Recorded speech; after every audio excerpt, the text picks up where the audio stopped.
Dear students, कल थोड़ी तबीयत गड़बड़ चल रही थी और ऐसा लगने लगा था कि कहीं ये छोटी गड़बड़ी किसी बड़ी गड़बड़ी में न बदल जाए, क्योंकि हर जगह इस कोरोना के प्रभाव के कारण हर कोई थोड़ा डरा हुआ तो है। घर के लोग भी डर जाते हैं। इस तरह का कोई भी मामला आता है, थोड़ी सी भी तबीयत ख़राब होती है, लगता है कि कहीं ये कोरोना का प्रभाव तो नहीं है। क्योंकि 2-3 दिनों से ये मामला चल रहा था और लग रहा था कि कहीं ये बढ़ ना जाए, लेकिन आप सबों की दुआ रही, आप सब ठीक हैं। I am fine. फिर से हम लोग अपने टॉपिक्स को करेंगे और जो टॉपिक्स हम लोग ले रहे हैं इसे समाप्त करेंगे, क्योंकि एग्ज़ाम अभी नियर फ्यूचर में नहीं होगा। ये आप सभी भी समझ रहे हैं कि बिहार में इसका प्रभाव बढ़ रहा है, तो एग्ज़ाम अभी नियर फ्यूचर में नहीं होगा। लेकिन नहीं होने का क्या मतलब है? हम लोग पढ़ाई छोड़ देंगे? तो हम लोग अपनी पढ़ाई करते रहेंगे, चाहे 2-3-4 महीनों के बाद ही एग्ज़ाम हो। जब भी एग्ज़ाम होगा, एग्ज़ाम टफ होगा, तो तैयारी हमें रखनी है। लेकिन आगे बढ़ने से पहले एक बड़ी खुशखबरी आई 64th के रिज़ल्ट के रूप में। काफ़ी सारे लोग इस रिज़ल्ट में आए हैं और आपने कमेंट में देखा होगा, लोग अपने एक्सप्रेशंस दे रहे हैं कि किस तरह से उन्होंने मेहनत किया, परिश्रम किया और इस एग्ज़ाम को निकाला। तो सारे स्टूडेंट्स को, सारे गर्ल्स, सारे बॉयज़, जिन लोगों ने भी इस एग्ज़ाम को निकाला है, सबको हार्टफेल्ट बधाई, बहुत बहुत बधाई। चूँकि बहुत बड़ा एग्ज़ाम है, मेंस निकालना खेल नहीं होता है। आप लोगों ने बहुत मेहनत किया है, जी तोड़ मेहनत किया है, तभी ये रिज़ल्ट आया है। और रिज़ल्ट अब आया है तो इसे फाइनल में कन्वर्ट करना है, इंटरव्यू देना है। इंटरव्यू बहुत अच्छा बीपीएससी में होता है, इसे अच्छे से देकर फाइनल में इसे कन्वर्ट करके एक सीट कंफर्म कर लेना है। साथ ही बहुत सारे ऐसे लोग हैं जिनका रिज़ल्ट नहीं भी हुआ है, जो एक नेचुरल कॉज है कि बहुत सारे लोग ऐसे हैं जो रिज़ल्ट में नहीं आए, चूँकि सीटें सीमित हैं। ऐसा नहीं है कि उन्होंने मेहनत नहीं किया, तो आपने भी मेहनत किया है। अब आपके पास एक और मौका है, लेकिन मौका है 65th का। पीटी का रिज़ल्ट आ गया है, आप में से काफ़ी सारे लोग फिर से मेंस देंगे। तो अब कम से कम जो अगर छोटी बड़ी गलतियां हुई हैं पिछले एग्ज़ाम में, उसे सुधार लें, क्योंकि आपको भी टाइम मिल रहा है। 65वें बीपीएससी का मेंस अभी नहीं होगा, डिले हो रहा है। तो डिले हो रहा है तो मतलब है कि तैयारी को मजबूत करना है। तो तैयारी को और स्ट्रेंथन करने के लिए आपको समय मिल रहा है, इस बार निकालिए। अगर इस 64वीं में आप रिज़ल्ट में नहीं आ पाए, इंटरव्यू के लिए हम लोग बात करेंगे। बहुत अच्छा इंटरव्यू होता है बीपीएससी में, इस पर हम लोग बात करेंगे कि इसके सारे एस्पेक्ट्स किस तरह से आपके सामने आएंगे और किस तरह से आप बहुत ईजिली अपियर होकर अपना बेस्ट देकर इस एग्ज़ाम को निकाल सकते हैं। चलिए अब आज के टॉपिक्स पे आते हैं। जो आज का टॉपिक है वो हम लोग फ्रीडम मूवमेंट लेकर आगे बढ़ रहे हैं। हम लोगों ने पहला सेगमेंट किया था नरम दल, तो नेक्स्ट है गरम दल का फेज़। 1905 से लेकर 1919 तक के घटनाक्रम को करना है। क्रांतिकारियों के फेज़ को आप छोड़ दें।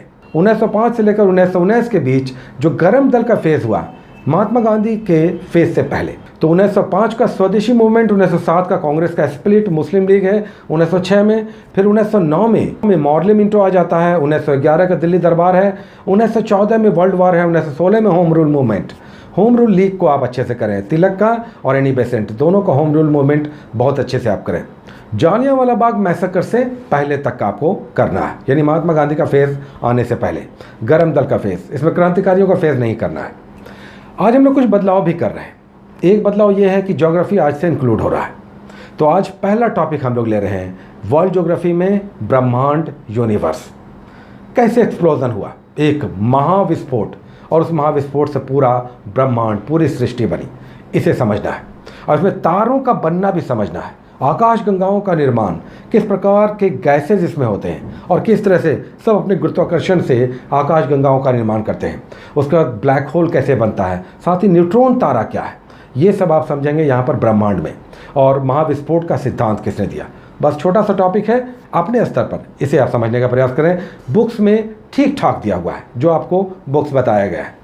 उसके बाद हम लोग नेक्स्ट साइंस के टॉपिक्स करते हैं, जिसमें आज हम लोग कर रहे हैं केमिकल बॉन्डिंग। केमिकल बॉन्डिंग में तीनों बॉन्डिंग आपको समझना है, इलेक्ट्रोवायलेंट, कोवैलेंट, कोऑर्डिनेट बॉन्ड। तीनों बॉन्ड्स को आपको समझना। कोऑर्डिनेट में दिक्कत आएगा तो आप YouTube पर एक छोटा सा वीडियो देख सकते हैं। कोऑर्डिनेट बॉन्ड थोड़ा सा टफ पड़ेगा।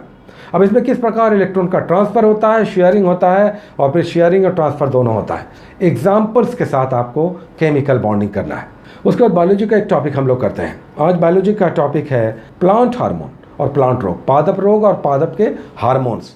बहुत सारे प्लांट हैं, उनके ग्रोथ के लिए डिफरेंट हार्मोन्स का सिक्रेशन होता है प्लांट्स में, तो इसे समझना है। जैसे एब्सिसिक एसिड या इथिलीन भी नेचुरल हार्मोन है, तो इसे अब आपको समझना है। साइटोकाइनिन क्या है, तो ये सब आप समझें। प्लांट हार्मोन में किस प्लांट में किस प्रकार का हार्मोन सेक्रेट करता है, और फिर प्लांट के डिजीजेस, किस डिजीज़ से कौन सा रोग होता है किस प्लांट में। उसके बाद हम लोग बिहार के 4 टॉपिक्स करते हैं। फ्रीडम स्ट्रगल हम लोग बिहार में भी लेकर आगे बढ़ रहे हैं। 1920 तक हो चुका था असहयोग आंदोलन। अब आपको 1922 से लेकर 1934 तक बिहार में राष्ट्रीय आंदोलन किस प्रकार बढ़ा, यानी स्वराज दल के साथ साथ साइमन कमीशन, नमक आंदोलन चला, सविनय अवज्ञा आंदोलन के रूप में, यहाँ तक आप करेंगे 1934 तक। 1922 से 34 तक बिहार में राष्ट्रीय आंदोलन कैसे बढ़ा ये करना है। उसके बाद हम लोग एक पर्सनैलिटी लेते हैं, आज भी बहुत अच्छा पर्सनैलिटी है, और ये है महेश नारायण। आप में से कुछ लोग ज़रूर जानते होंगे, कुछ लोग नहीं जानते होंगे, लेकिन काफ़ी लोग जानते होंगे कि महेश नारायण वो व्यक्ति थे जिन्होंने बिहार को अलग करने के आंदोलन में महत्वपूर्ण भूमिका निभाई। सच्चिदानंद सिन्हा के साथ महेश नारायण ने किस तरह से जर्नलिज्म करते हुए बिहार टाइम्स के थ्रू अपने समाचार पत्र में किस तरह से बिहार को अलग करने का मूवमेंट चलाया, तो महेश नारायण एक महत्वपूर्ण हस्ती हैं। उसके बाद हम लोग एक ज़िला लेते हैं, जिसमें आज हम लोग भागलपुर लेंगे। अब पूर्वी बिहार के ज़िले हम लोग करेंगे। बांका दरअसल एक तरह का ट्रांजिशन है, दक्षिण बिहार और पूर्वी बिहार के बीच ट्रांजिशन है बांका ज़िला। अब आप पूरी तरह से पूर्वी ज़िलों में आ जाएंगे तो भागलपुर एक बहुत महत्वपूर्ण ज़िला है, तो इसके सारे डिटेल्स करें। उसके बाद हम लोग बिहार का करंट अफेयर्स करते हैं, जो हम लोग 7 से 12 जुलाई का करेंगे। इसे हम लोग बिल्कुल लेटेस्ट करंट अफेयर्स के रूप में ले रहे हैं। डेट वाइज 7 जुलाई से लेकर 12 जुलाई 2020 का करंट अफेयर्स बिहार स्पेशल आपको करना है। अब बात आती है कि पर्सनैलिटी या डिस्ट्रिक्ट हम कहाँ से करें, तो ये आपको नेट से ही जाना पड़ेगा, चूँकि बुक्स में बहुत ज़्यादा एलेबरेटेड नहीं है, बहुत ज़्यादा कंटेंट नहीं है। पर्सनैलिटीज़ पे थोड़ा बहुत मिल जाएगा, लेकिन डिस्ट्रिक्ट के लिए, ज़िलों के लिए आपको नेट पे ही जाना पड़ेगा। तो इसे आप नेट पर जा करके, भागलपुर बहुत महत्वपूर्ण है, बहुत कुछ नेट पे आपको मिल जाएगा अगर आप भागलपुर डिस्ट्रिक्ट को सर्च करेंगे। उसके बाद स्पेक्ट्रम में आज हम लोग मात्र 6 पेजेस ले रहे हैं, मात्र 6 पेजेस, लेकिन ये सारे महत्वपूर्ण पेजेस हैं। 1857 से पहले के विद्रोहों का कलेक्शन है, जैसे वेलुथम्पी है, पोलीगर है, अहोम है, खासी है, ये सारे विद्रोहों का यहाँ पर कलेक्शन दिया हुआ है। इससे एक क्वेश्चन बीपीएससी में डेफिनेट है, आना ही आना है, तो इसे आप कॉपी में ज़रूर नोट डाउन कर लें कि ये सारे विद्रोह किसके नेतृत्व में हुए, किस वर्ष हुए, कहाँ हुए। उसके बाद हम लोग इकोनॉमिक सर्वे को अब छोड़ते हुए बजट को हम लोग उठा रहे हैं। 2020-21 का जो केंद्रीय बजट था उसके कुछ महत्वपूर्ण क्वेश्चन हम लोग निकालेंगे 3-4 आने वाले टॉपिक्स में, तो इसे आप करने का प्रयास करें। अब ये कहाँ मिलेगा, देखिए मार्च अप्रैल का जितना भी मैगजीन है सब में इकोनॉमिक सर्वे और बजट आया है, या वार्षिकांक जो भी आया है, चाहे प्रतियोगिता दर्पण का अतिरिक्तांक हो या मंथन हो या कोई दूसरा मैगजीन हो, सारे में इकोनॉमिक सर्वे और बजट आपको डेफिनेटली मिलेगा। तो इसमें कमी नहीं है कंटेंट की, आप केवल सर्च करें, जाएं, 1-2 मैगजीन्स लें, डेफिनेटली आपको मिल जाएगा। नहीं तो अगर नहीं ले सकते हैं तो आप ऑनलाइन जाएं, ऑनलाइन भरे पड़ें। ऑनलाइन बजट पर बहुत सारा आपको कंटेंट मिल जाएगा अगर आप मैगजीन बुक्स नहीं ले पा रहे हैं। उसका लास्ट में हम लोग करते हैं करंट अफेयर्स।